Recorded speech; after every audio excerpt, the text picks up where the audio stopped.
yeah, that's not cute. We're going to figure out an intro. Leave your suggestions in the comments, even though I have 0 people watching this. It'll get there.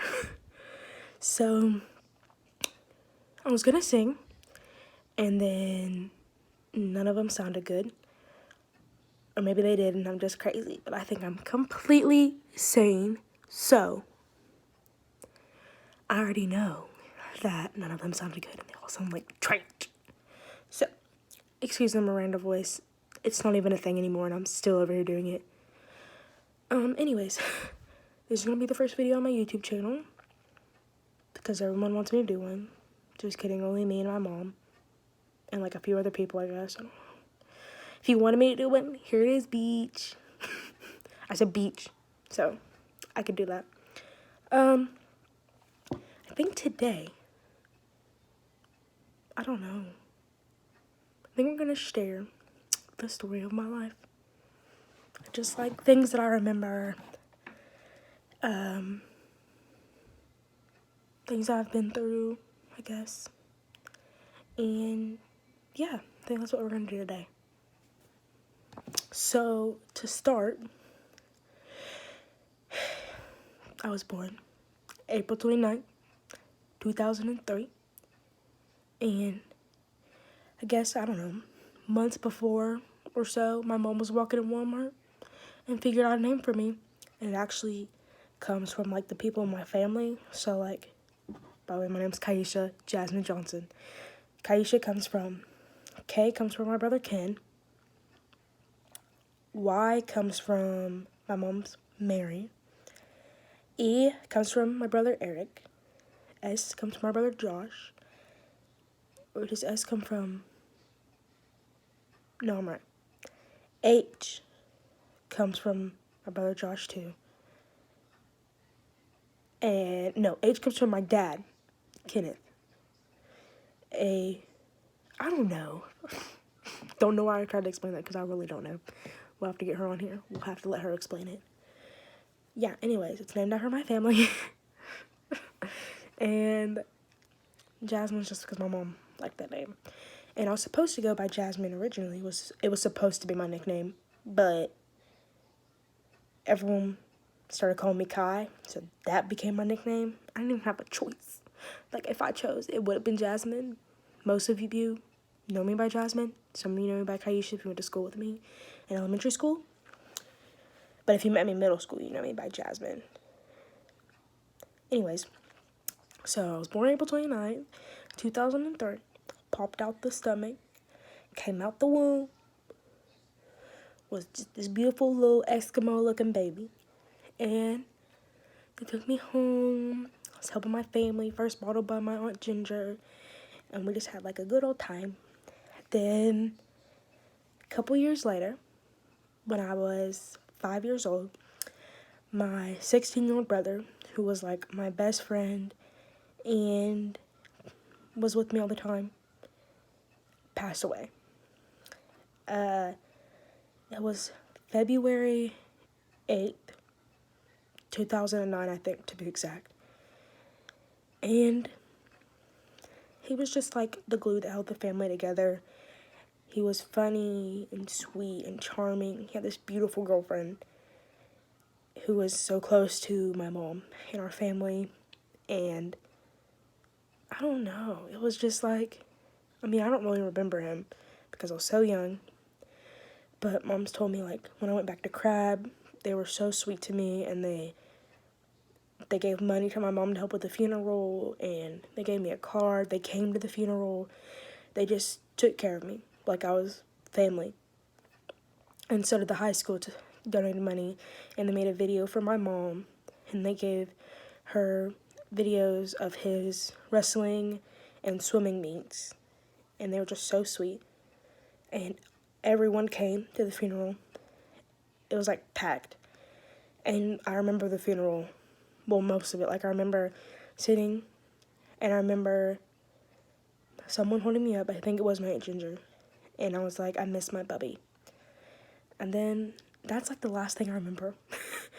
And then I remember my birthday party when I was like, I was turning I don't remember what age I was turning. I was turning an age, and I had a Bobby Jack birthday party, and it was so much fun. It was at the skating rink, and I was just like doing my thing, you know. And then after that, I grew up fast. I grew up fast.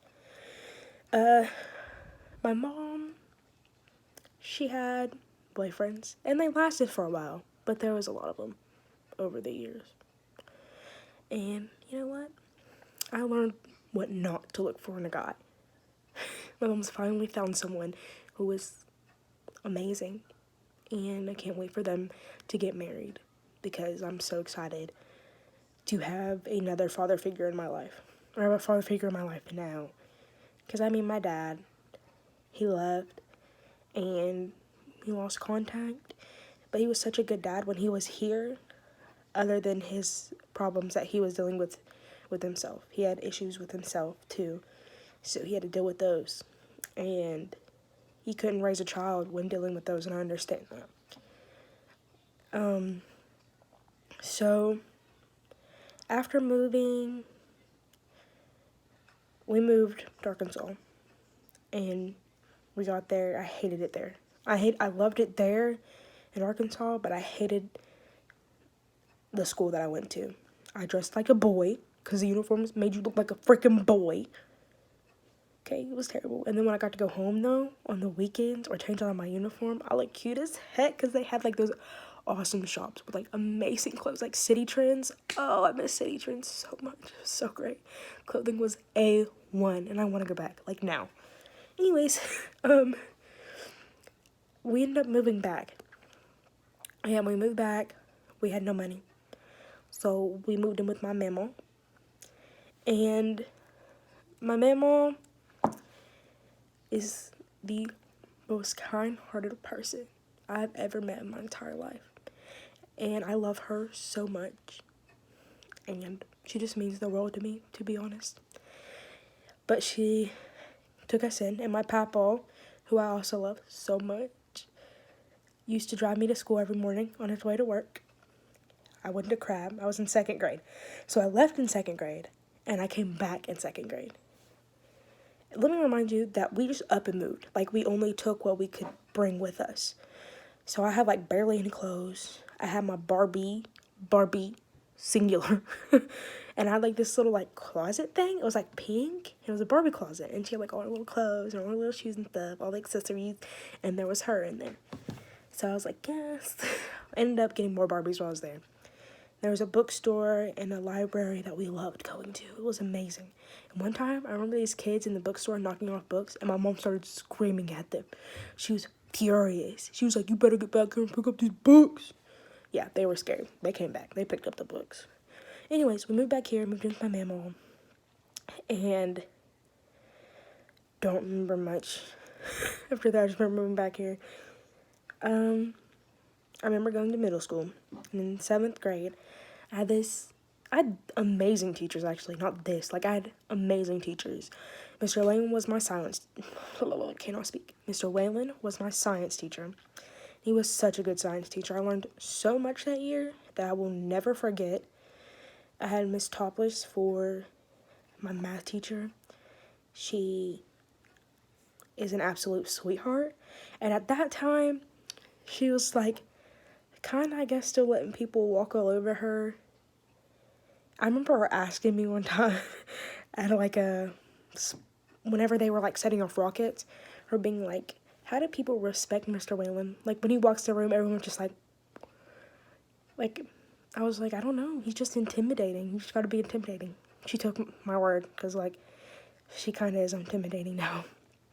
And I Miss Lee, who directed the plays I was in.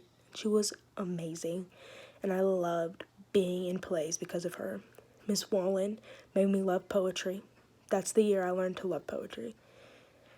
And then 8th grade, I had awesome teachers, but it was a bad year. Like, when I say a bad year, I mean, like, a bad year. That's when depression kicked in. Like, it hit like a whole bus, like Regina George who. It hit me, and I was out cold.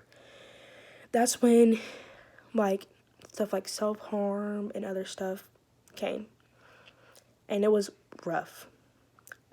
And I hate it all. I would walk into school happy as heck, not letting anybody know what was going on. And no one asked, no one noticed. Until I got to a point where I legit was just like... And I started seeing Chelsea in 8th grade, who's my therapist. And she is amazing. And I would lose my world if I didn't have her to talk to every so often. So, I still talk to her. But she gave me, like, good coping skills and stuff like that. And issues were resolved for a short period of time. Because all the issues just came piling back. They came swooping around, trying to kick my butt. And they did. They knocked me down a lot of levels. And same issues came back. Self-harm, depression. I legit did not leave the house. Did not want to go out with friends. Was not sleeping. I'm not sleeping now, but I'm not depressed. I just literally can't get to sleep. I need to work out so I can get to sleep. But all those issues came back, and it was so bad for me. Like, I literally just, I wanted to, like, I didn't want to live. I was, like, so over life. And then I got into 9th grade, and that's when everything just got 10 times worse. And I hated going to school. I hated the people I was around. Then I got into trouble with some friends. And when I came back to school the next day, everyone was just calling me a snitch. And all my friends turned on me. And when I say all of them, I mean all of them. Everyone turned on me. And then they got everyone else to turn on me. And at that point, I was ready to become homeschooled because I was, you know what, I ran from my problems. I probably should have stayed in school. But at the time, running was my only option. Did it help? Not really. Like, I could have stayed, but what would have happened probably wouldn't have happened as far away as it did. Because, yeah, it just took a minute for me to get to that point. If I would have stayed in school, I would have got to that point a lot faster. But also, I wouldn't have met a great friend who I don't even know if we're friends anymore. Anyways, move past that real quick. So then, in school, out of school, homeschooled, met a friend, and it was kind of in a good place. Kind of, I don't know. I was happy, but I felt like I was faking being happy. And then everything came back. All the self-harm, which I guess really never went away. I was always self-harming myself. Like, it was always an issue. It was always something that I ran to like, make me feel better. Like, I don't know why. It's a problem. And then it got to the point where I literally did not want to live. And when I say literally, I mean I literally was ready to kick the boot, like 6 feet under. I was ready to go.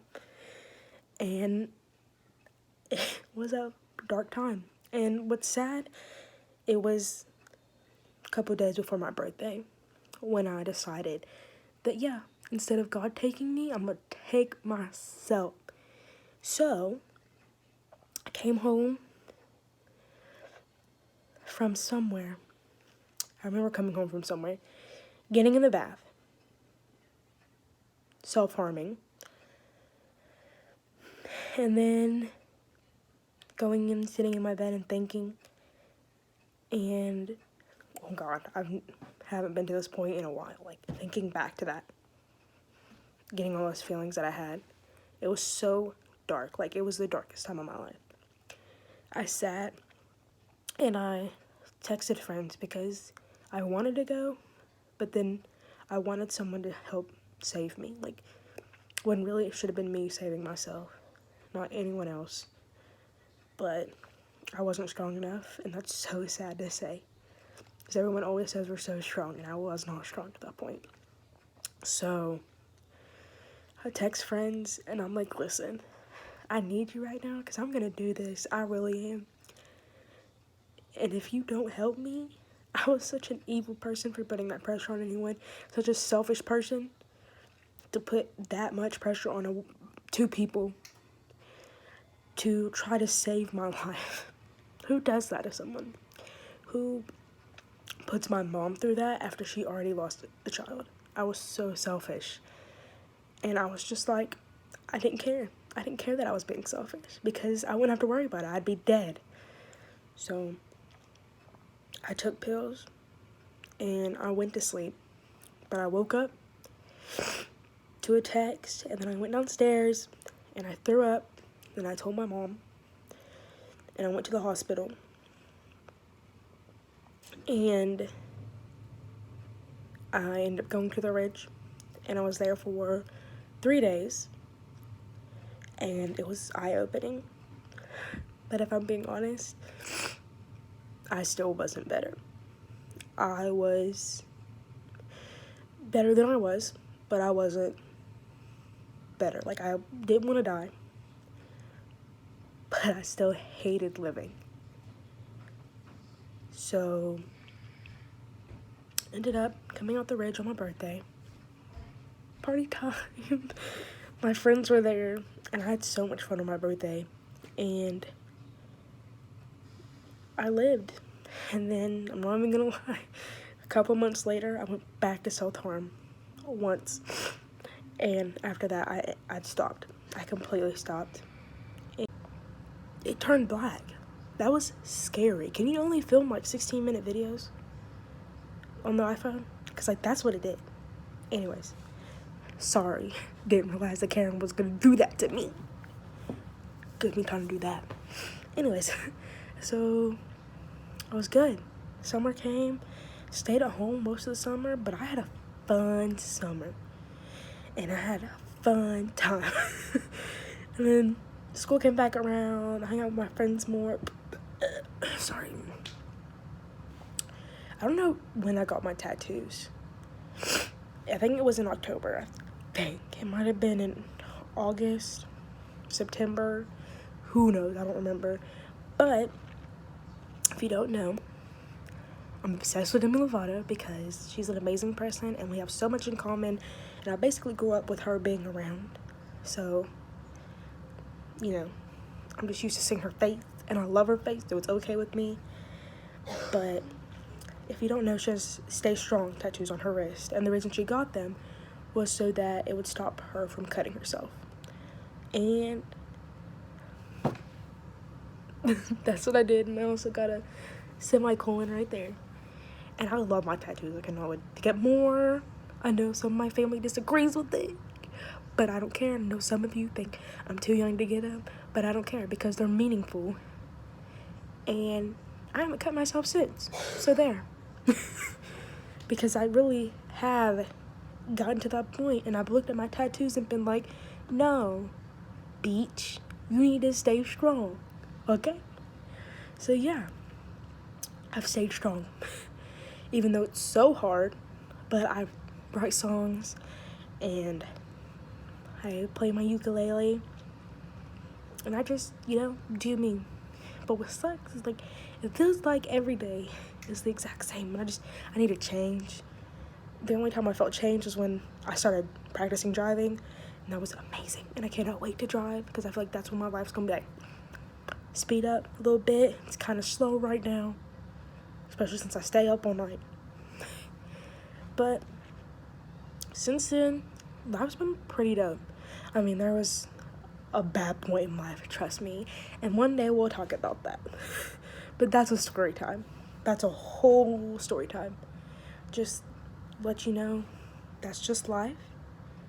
You have your up and downs. It's not no light at the end of the tunnel. There's always going to be good. There's always going to be something bad. You just got to stay positive and look at the brighter side of things. Because there is always one. It might take a minute to find it. It might take a minute for it to get here. But there always is a brighter side. Just look for the positivity. Send out the positive vibes so you can receive positive. don't be so negative. Also, all you people in high school need to stop worrying about the drama because it's not gonna matter in literally a few years. So if y'all could just chill with that, cut that out, you know? Let people be people. Like, let them be themselves. Ain't nobody worried about anybody else. Like, worry about yourself. Leave other people alone, okay? I know people bother you. People bother me too. But we live in a world where there's a lot of people. So, get used to it. But that is going to be the end of my first YouTube video. I hope you guys like it. I realize I've kind of been whispering, but that's because I feel weird talking to a camera. I'll get used to it, and I'll get louder. Also, my nose is running. Anyways, that's it. Subscribe. Share the video because not many people are following. And, just watch it. And, like, comment. And, like, do all the things you do. You know, like, smash that like button. And, like, subscribe because I'm trying to do the dang thing. Okay? And maybe when I get older, I'll start cussing because now my family are, like, watching my videos. I know they will be, and I don't want to cuss because, like, probably shouldn't. You know, like, so, not gonna cuss. We're gonna keep it family friendly, bud. I might slip up a couple times, and I might post that. Like, I'm human. We do it. Okay? We'll discuss next week's video some other time. But, in conclusion, bye. That outro was so long. I'm gonna need to cut that short.